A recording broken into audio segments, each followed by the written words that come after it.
ninatamka kwa jina la Yesu Kristo. Roho Mtakatifu ananiambia, uliwahi kuota huko msituni? Uliwahi kuota huko msituni? Yaani kwenye pori, msituni. Tamasha. Msitu mkubwa sana. Roho Mtakatifu ananiambia uliwahi kuota huko kwenye msitu mkubwa afu uko katikati. Naomba niombe. Hicho kuna vitu yaani umewekwa katikati ya eneo ambalo huoni mbele, hauoni pa kutokea. That ndio namna unavyoishi. Sioni kweli. Yaani upo katika eneo huoni vitu vikitokea. Roho Mtakatifu ananiambia upo katika msitu. I want to pray for you. Huo msitu ukaondoke. Ninakuondoa kwenye huo msitu, kwa sababu Bwana ametaka kujithibitisha kwenye maisha yako.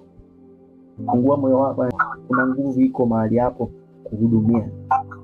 Fungua moyo wako, ashughulike na wewe katika jina la Yesu. Afanye kitu kipya. Unaenda kung'ara tena, unaenda kustawi tena, unaenda kuinuka tena. Roho Mtakatifu ananiambia, kwa nini unaona uzito? Kuna mambo unataka kuelekea lakini unaona uzito. Why you feel that? Kwa nini unasikia hiyo? Nakosa imani. Unakosa imani kwa sababu kuna vitu unavisikiliza nje ya malengo yako. Unapokea mawazo ya watu, unaamini mawazo ya watu wengi, mengine na kufanya una trash out, unatoka katika kile ambacho unataka kukielekea. Naomba nisaidie. Naomba nikuombee, mtu wa Mungu.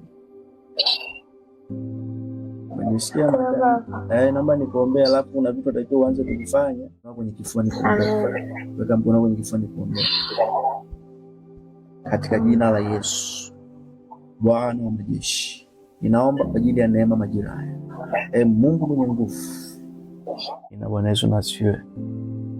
Nini upige hatua, mtu wa Mungu? Asante. Kwa nini upige hatua? Nasema kwa nini upige hatua? Sielewi. Kwa nini upige hatua? Roho Mtakatifu ananiambia hatua, yaani hatua zako kila unaponyanyua hatua kuelekea kwenye hatua unajikuta ni kama tu uko pale pale.